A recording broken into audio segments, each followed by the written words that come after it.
On the action, final seconds, UConn down 3, 72-69 with the basketball. All right, we got a foul on the floor. Matt Norlander can't sit down. Nope. I might join you. I might join you right now. I mean, I might run over to the wall. If I was at home right now, I am dad in front of the TV like this. Holy smokes. Pacing back and forth. You got Boozer, who's got Boozer, win or lose, is going to have a shiner tomorrow. Got 2 on the line, 2 right there in the double bonus. Yep. Right, guys? Yep. Demery, 2 on the line, 72-69. Too early to miss the second. If you make the first, you make both. Yeah, you got to make both. You got to make both of them. I just don't know why they waited until there was 10 seconds. They should have run this action earlier. Demery misses. Oh, he missed. Now you're in trouble. Now you're in trouble. Can we make some free throws? Yep. Oh, my goodness. Reed missed the front end of 1-and-1 in a crucial time. You have to hope that who's on the floor here for Duke? Hamenya, Gungba, Boozer, Sarr, and Evans. Gungba to have the ball some way, somehow, and Duke's got to do anything. So, like, you make this, you got to have the right guy taking the ball out. correct. Holy I would anxiety. assume Boozer will take it out and pass to Caden or Evans if he can. 10 seconds. Free throw on the way from Silas Demery Jr. to make it a 2-point game. Two-point game. Evans takes it out. Dame Interesting. Sarr's taking it out. Sarr takes So now it it's out. just Yep. quick trap, and if you Gonna can't send get to it, Boozer. foul. Oh, you could trap. Now you got to foul. You got to foul. You got to foul. You got to foul. Hold on. We got 4 seconds. Oh my gosh. Braylon Mullins for the win!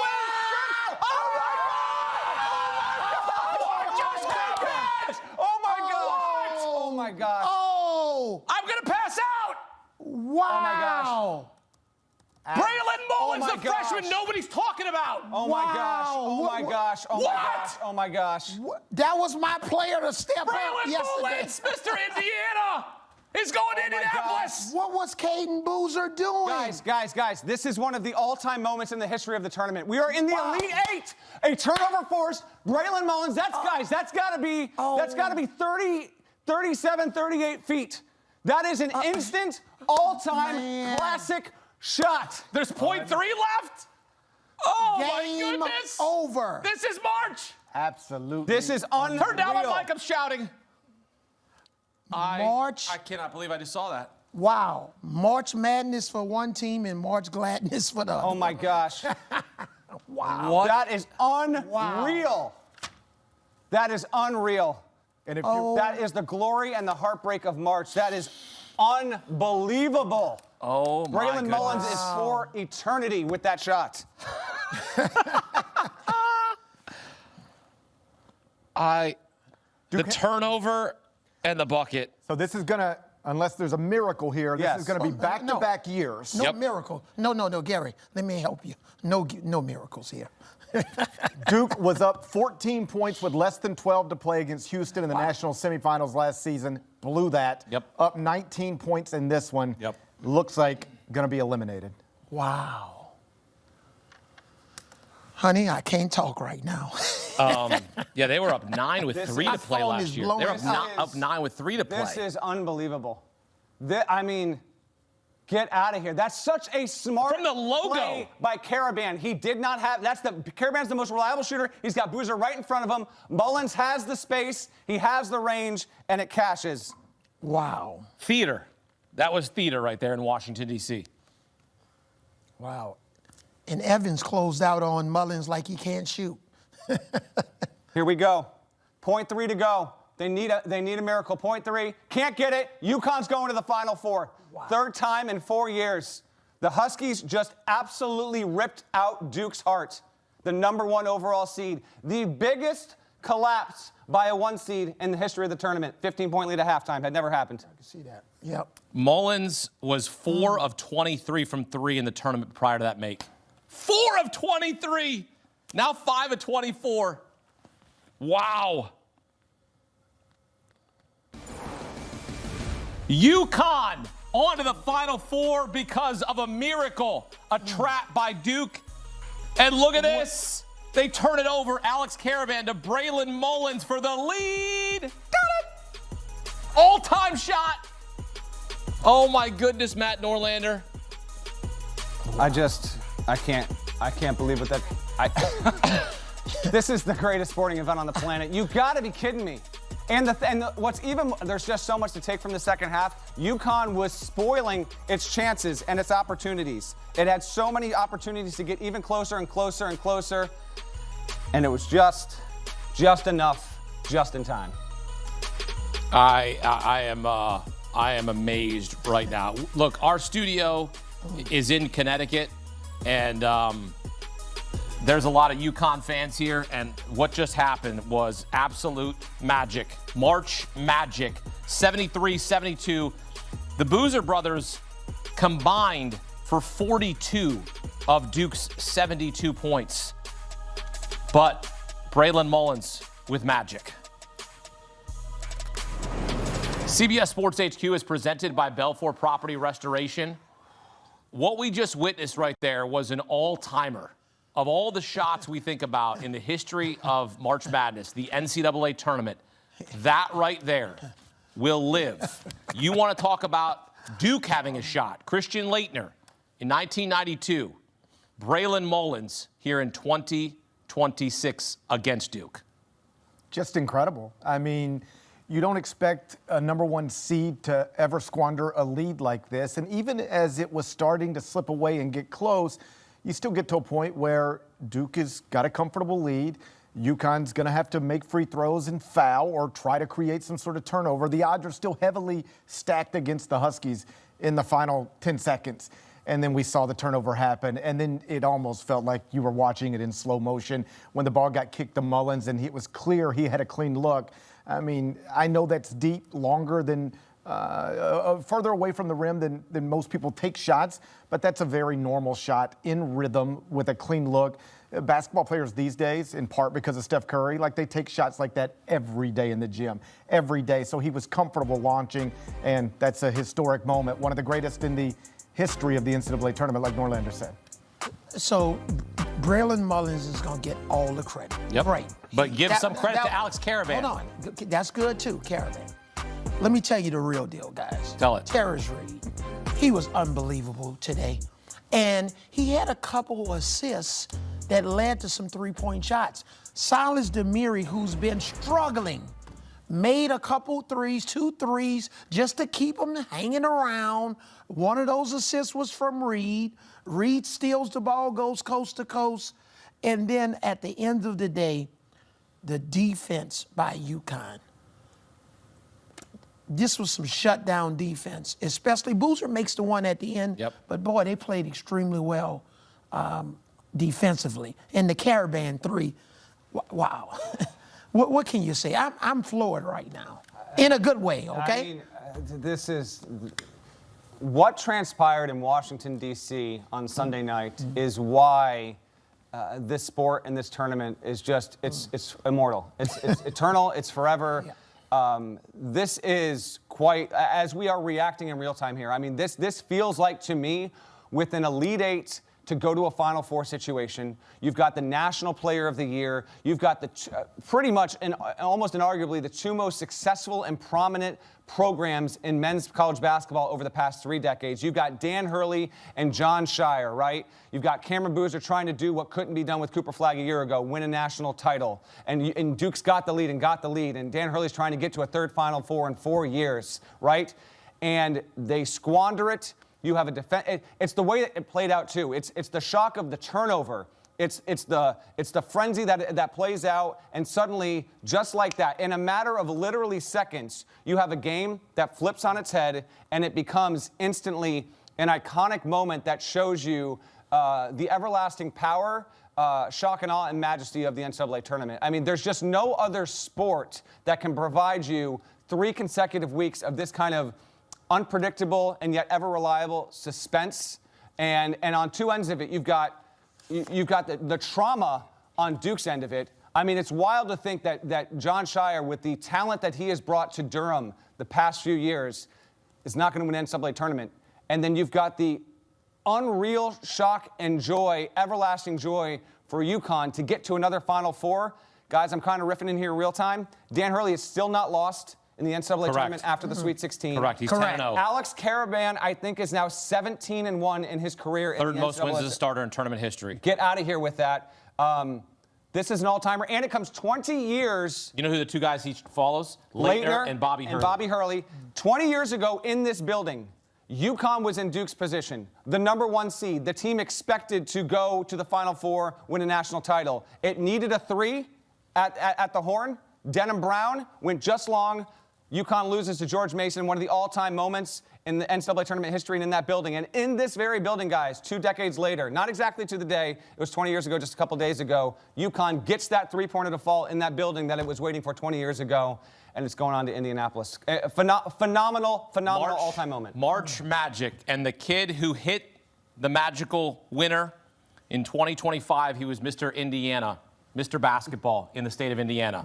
Now he's going back to Indiana, leading UConn to the Final Four. The madness continues. Don't miss a moment of it. We didn't. Eye on the action here. I mean, are you kidding me? Watch all of it. Download the March Madness Live app to watch every game, anywhere, anytime, live. Back out to Washington, D.C., welcoming a pair of Hall of Famers, Bill Raftery and Grant Hill. And Grant, 34 years ago, almost to the day, you threw a pass that would be known as the shot made by Christian Laettner. Now you're sitting courtside and you just watched Braylon Mullins hit what will go down as one of the greatest shots in NCAA tournament history. What are you thinking right now? I'm just in disbelief right now. I mean, that Duke-Kentucky game, it was back and forth, both teams making great plays. But, you know, this UConn team was down. They were dead in the water. You just were worried for them that they just didn't quite have enough down the stretch, but they just found a way. This team embodies the spirit and the mentality of their coach. They never quit. They never gave up, and executed to perfection down the stretch. We are lucky. We got a chance to be a part of history. What a classic game here from these Huskies. I think we're in shock also. I mean, total shock. And you watch this game unfold, and they looked like they were out of it totally. A 10-point boat ride, and all of a sudden, as you mentioned, chipping away.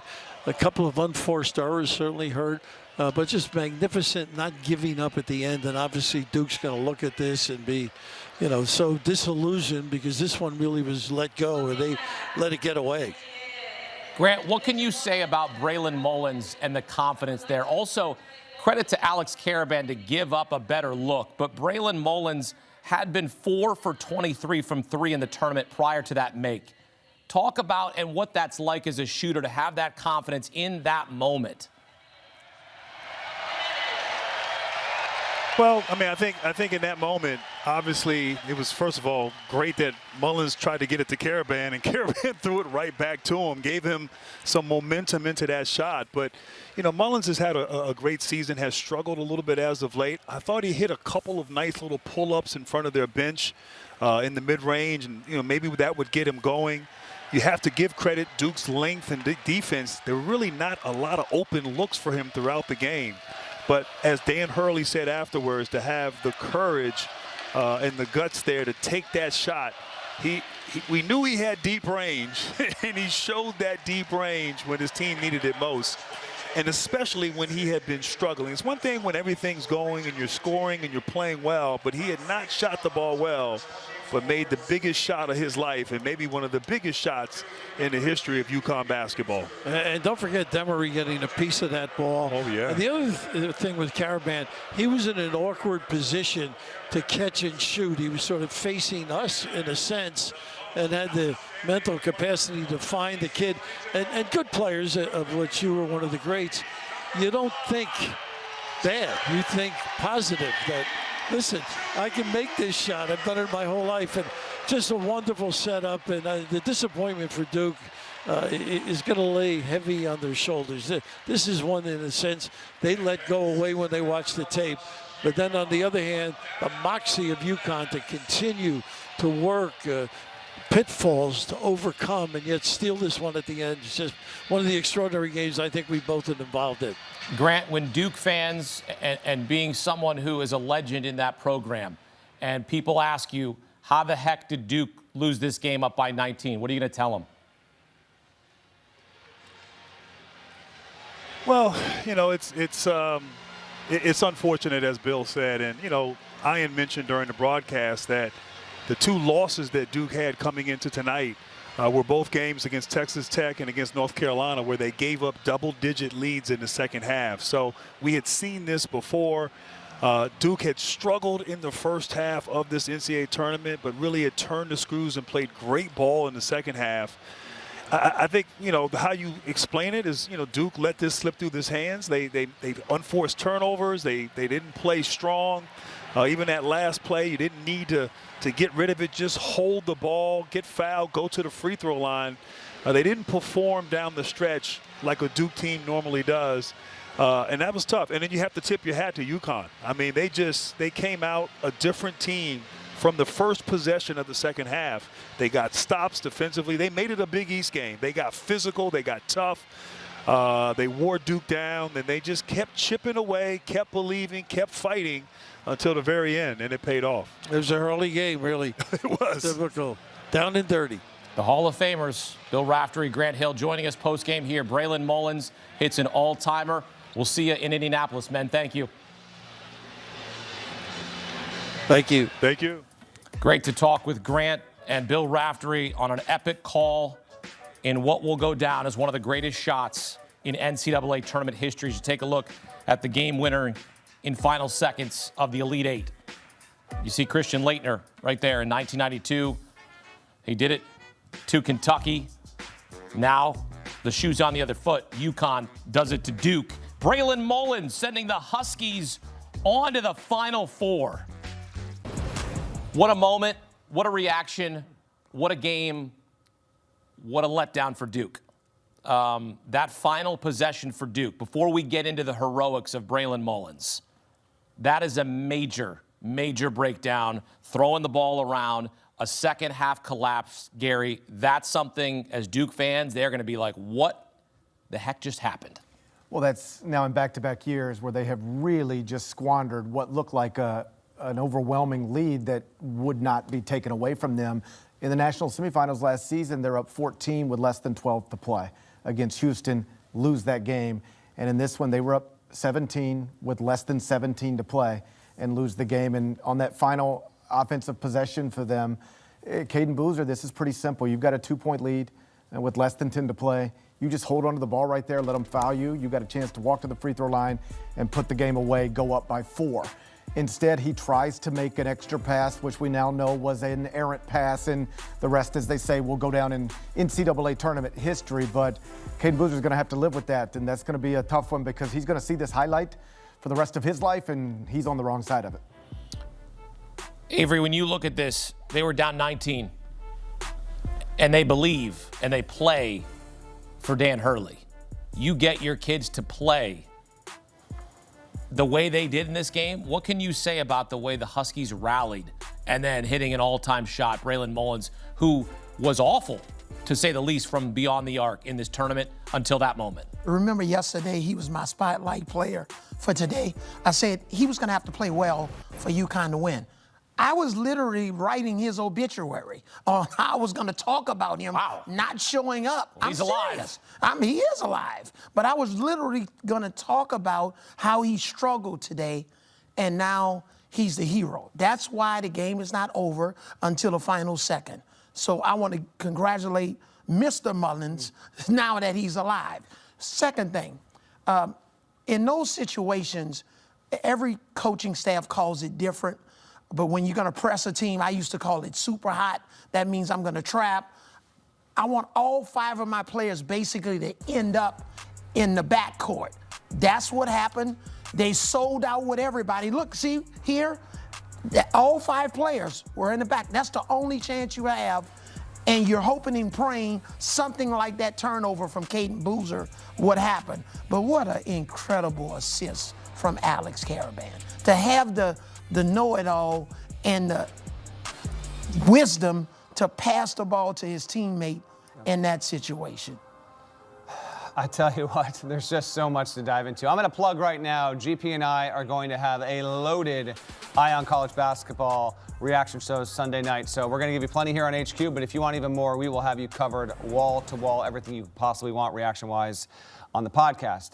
Let's stick with Duke here for a little bit. A number of things for me. One, the idea that John Scheyer in back-to-back years was able to recruit and feature the sport's best player, undeniably, Cooper Flagg a season ago, Cam Boozer this year. Different kind of players, both a National Player of the Year, and Boozer was utterly dominant this season. It is an irony. I love what GP just said in terms of the framing. I don't know what's going to come for Cam Boozer over the next 10, 15, 20 years of his basketball career, but in addition to being the National Player of the Year, which he is, he's going to have all that hardware, all of that, he would trade it all for the mere opportunity to make the final stage of this season and play in a Final Four and have a chance to play on the first Monday of April. That will be taken for him forever. It's not all on him, but the decision to make the pass there and then for UConn to be ready with those that double team and the turnover that ensued, it is an ironic ending for Duke there. How about Duke and Carolina both getting knocked out of this tournament after blowing 19-point leads? You just can't script this stuff. How about UConn and Duke, which have quite a famous history in this tournament? Duke was a comfortable favorite in the '99 title game before UConn got its first national championship. The last time these teams played in the tournament was in 2004 in the Final Four. UConn trailed by 8 with 2:45 to go in that game, won the game by 1 point. Here, UConn wins by 1, obviously by trailing by as many as 19 in the first half. It's a sour pill. John Scheyer's a very, very, very good coach. He is. But unfortunately, when you suffer 2 high-profile losses this way, and oh, by the way, the other losses that Duke took on this season also were second-half double-digit collapses.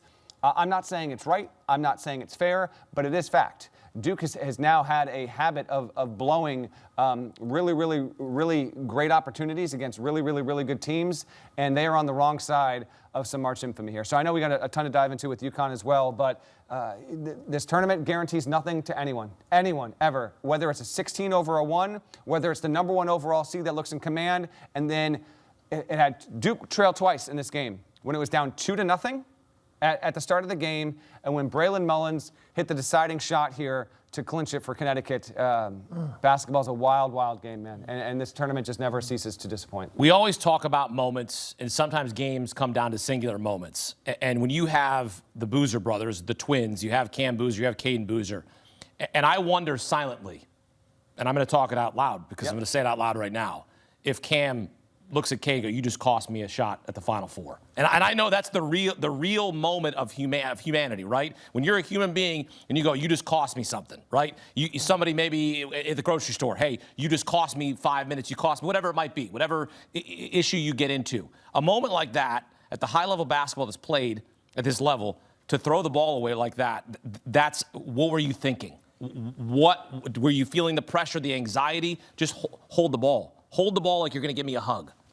He messed up. There's no getting around it. He made a poor decision in a moment where you cannot afford to make a poor decision. I would be shocked if any of his teammates actually put it on him quite like that, because keep in mind, again, they were up 17 points in the second half here. A lot of things went wrong for them to even be in this position. But yes, that turnover and the decision to even try to get rid of the ball is going to haunt him. I hope his staff and his teammates wrap their arms around him, and I trust that they will. But that is an all-time mistake, mental mistake, that turned into a physical mistake. That's the other thing. Miss a shot, that's basketball. Yep. But this was, very simple. It's like 6 seconds left. If you just wrap it up, you get hit. Yep. You're going to the free throw line. And if you can make 2 free throws, this is over. You make 1, you're not losing in regulation. As it is, they're going home. Yeah, look, we all make mistakes, right? We all make mistakes. It just doesn't play out on national TV for everyone to see, and that's what happened right there, Avery. Yeah, and some people may say, hey, why isn't Caleb Foster in the game? He's a veteran, another ball handler, but Caden Boozer was 6 for 6 from the free throw line. You want your best free throw shooters in the game. If he holds the ball, he gets fouled, he go to the free throw line. He's perfect from the line. So you can try to talk about John Scheyer all you want. He's still a magnificent coach. It's Duke, okay? A lot of college programs would love to have Coach Scheyer's problems. Losing the Final Four, losing the Elite Eight, but at the end of the day, they didn't take care of the ball, not just on that possession. When UConn got physical with them towards the end of the game, Evans is falling down. They turned the ball over, runouts, they fouled. So at the same time, give UConn credit. That was Big East basketball. Yeah. Well, go ahead, G. But I was just going to say, Coach, I would be interested to hear your thoughts on this. I know in one huddle, the UConn huddle, you could be saying things like, if we're trying to force the ball to this specific player, and if he gets it, we're fouling him immediately. In the Duke huddle, is it a scenario where you would ever tell your players, all right, we're trying to get it here, and if you get it, Caden, you do not pass the ball again. If somebody else gets it, maybe you try to make a pass, but if we get the ball to your hands, we are comfortable with you going to the free throw line. Does that conversation happen? Are you allowed to high five on TV? 1,000%. Most of the really good teams that I played on, I would tell some of my teammates, listen, you shooting 88% from the field. If you get the ball, do not pass it. There you go. Hold the ball. We don't need a jump ball. You know, obviously, it's a possession game in college. I'm speaking to the NBA. But hold the ball. Don't pass it. You're automatic from the free throw line, and some guys' percentages go up even more in the last 2 minutes of the game. I don't want an 88% guy that's 66, 6 for 6, or 82% from the line, passing it to somebody that's 62% from the line because I got trapped or I'm trying to make the right play. The right play is for you to hold the ball. And in that moment, Caden Boozer did exactly what UConn would want him to do. Panic. The last thing they want him to do is hold the ball. They do not want him to hold the ball. He panicked because I think he was thinking they were going to get a violation, a half-court violation, because there was time ticking off right there. Potentially, yes, but it's the way the play unfolded. Like, Cam gets the ball first, and Cam could have held it and drawn the foul. But then Cam says, no, I'm not going to chance this. He passes it to Dame Sarr. Dame Sarr could have held it and waited for the foul, right? I know you're under your hoop, you want to get rid of it. But it was the way that play played out in real time where you can understand why Caden sees his brother, okay, it's a quick pass. It's to Dame, it's a quick pass. Now I've got it. I turn around, I see people, and now I feel like I got to shove off and make this pass. It played right. I don't know if Hurley and his staff could have possibly dreamt up that the sequence and the angles actually would have played out the way that it did, but it was perfect for UConn. And history has a way of sometimes rhyming. This is now the second time these two schools have ever met in an Elite Eight game. The first one ended with a buzzer beater in Duke's favor. That was actually the Leitner buzzer beater before the one that we all remember. That was in 1990 for Duke, and then they get it here. How about this, though? You mentioned the physicality, and we can shift to UConn if you want here. It was that, but it was also sometimes regression to the mean can really work. That can mean a positive. UConn started this game 1 of 18 from beyond the three-point arc. You know what it finished? 4 out of 5. How about Braylon Mullins here? 4 of 23 in his previous 23 three-point attempts in this tournament before he makes the shot that changes UConn's season. Honestly, it's the kind of shot for him. He's going to play in the NBA, but this is the kind of shot that sticks with you. It changes his life. I'm not saying by virtue of making the shot, UConn's going to definitely go on to win the national title or that Braylon Mullins will go on to definitely be a Hall of Fame player, but he will always have this attached to him. And Alex Karaban, the ultimate teammate, leader, guy who was composed in tight moments. I got 74 takeaways on this game, and I think easily in my top 3 is the fact that when Alex Karaban, who has won more than any player in the history of UConn's program, had the ball in his hands, time was dying on the clock, most players, understandably so in that situation, are hoisting it up and hoping they get a prayer that goes in. Karaban had the wherewithal to know time, space, moment. He sees his teammate just off in his peripheral. He tosses it back to him because Boozer was right there on Karaban. Mullins hits it in stride. It's the exact players practice these shots. This is a wild shot to watch play out in real time because it's the pressure of the moment, right? But privately, when they're practicing, that's not a tough shot for Mullins. For Karaban to know this and to send it to his teammate and to allow for this all-time moment to happen, he deserves all the credit. And by the way, we haven't even gotten to Terrace Reed, who has been insane. We'll hear 70 of your other takes on the podcast. That's correct. Okay? I know. You gave us 4. Correct. So you went 4 of 74. I got so many. Yes. We can give 70 takes on the podcast. And keep in mind, I got a flight to catch tomorrow. Well, we'll see about that. By the way, hey, watch the March Madness Live app right now. Download it. You can watch any game, anytime live. You got to get it right now. It is awesome. More disappointed and feeling for our guys at the same time of, just trying to process what happened. I don't have the words. What I do know is literally this team, what each individual player went through just to play the game. I've never seen anything like it. What these guys did to have to get ready, their foot injuries, he's got a black eye, he's playing the whole game. And I'm incredibly sorry for these guys that they got to go through this. This is on us. We're going to be in this together. And the year that this guy's had has been absolutely incredible. Absolutely incredible. And I don't have words other than just how proud I am of these guys and how disappointed we are. It's the largest blown halftime lead by a 1 seed in NCAA tournament history. They were up by 15 at halftime. They led by as many as 19. It was a tale of two halves. Duke was up 44-29 in the first half. UConn outscored them 44-28 rest of way. The most important point, the 3 points from Braylon Mullins, and it will go down as one of the greatest shots in NCAA tournament history. For Duke, history repeats itself again. I mean, they had a 9-point lead with 3 minutes to go against Houston in the Final Four last year. They had a 9-point lead here in this one with 5 minutes to play. The breakdown is one of those things where it's unacceptable. If you're a Duke fan, if you're a Duke player, if you're on the Duke coaching staff, it's unacceptable. You can't let that happen, and it did. And the UConn was the one that did it to them. Led by 17 on December 20th when they lost against Texas Tech on a neutral floor, quasi-neutral at the Garden. Led by, 13 on the road against their rival, North Carolina, earlier this season. Also double-digit blown leads. Yeah, I mean, there's two sides to every story. Was it a Duke collapse? Was it a UConn comeback? The answer is yes, of course. And this is, listen, Duke is arguably the best program in all of college basketball if you scan across the past, 5-6 decades and what they've been able to do. But with that greatness comes so many high-profile opportunities and moments, and heartbreak will be inevitable. But for this, to me, guys, John Scheyer is on the short list of best coaches in college basketball. And I understand a loss like this, the freakish nature of it could ding his reputation a little bit because they've had these high-profile collapses. I get all that, and there's something to that. But the sport's a funny thing. Like, he had, in consecutive years, he had a starting five that all got drafted, okay? And then he has to rebuild the entire roster, and it's Duke. They reload. I get all that. But he has 2 generational talents in back-to-back years, doesn't even make the title game in one. I think he's good enough that he's going to win a national title eventually. It could be next year. It could be 15 years from now. Who knows? The sport can be a funny thing.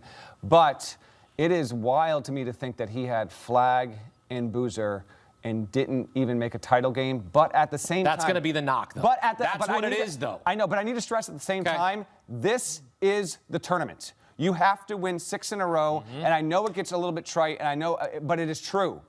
You talk to coaches that spend their entire seasons working toward playing and competing in this tournament, and it doesn't matter if you're in a 1-16 game or if you're in a 1 versus 2 in a regional final or for the title game. The amount of pressure that comes with competing in this tournament and how hard it is. GP, what do I always say? Winning 6 ain't winning 4. It's not. And sometimes winning 4 ain't winning 3. And so I'm not surprised because it's the nature of the tournament. It's just the latest reminder that no matter how loaded your roster is, no matter how much momentum you have as a program, you are guaranteed absolutely nothing. And so for Boozer, one of the better one-and-done players we've ever seen, Cam Boozer, of course, he will finish his career without getting the chance to play on the biggest stage in the sport. This NCAA tournament, we say year after year, it challenges its champion unlike any other in college sports. I know the College World Series in baseball. I know now the college football playoff where teams have to go through. But you've got to win 6 games to win a national championship. In a row. In a row.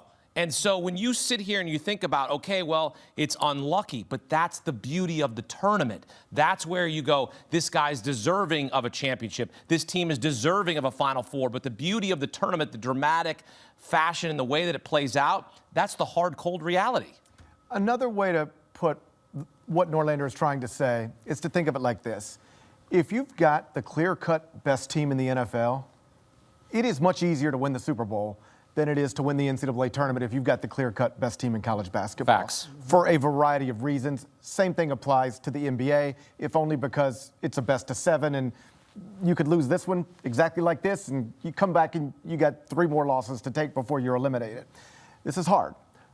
But it doesn't mean that everything you're saying isn't going to be said by other people. This now becomes the narrative attached to John Scheyer. Just like once upon a time, there was a narrative connected to John Calipari. Once upon a time, a narrative connected to Bill Self. I can't tell you how many radio interviews I've done over the years where you'd go on, a station in Kansas City or a station in Kentucky or at Memphis, and people would ask you, hey, can John Calipari win the big game, or can Bill Self win the big game?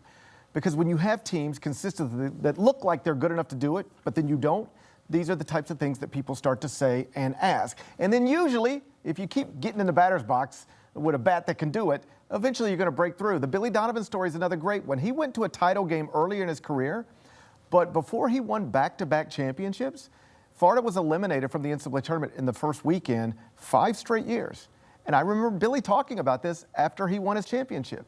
He said, you realize people were asking questions about me.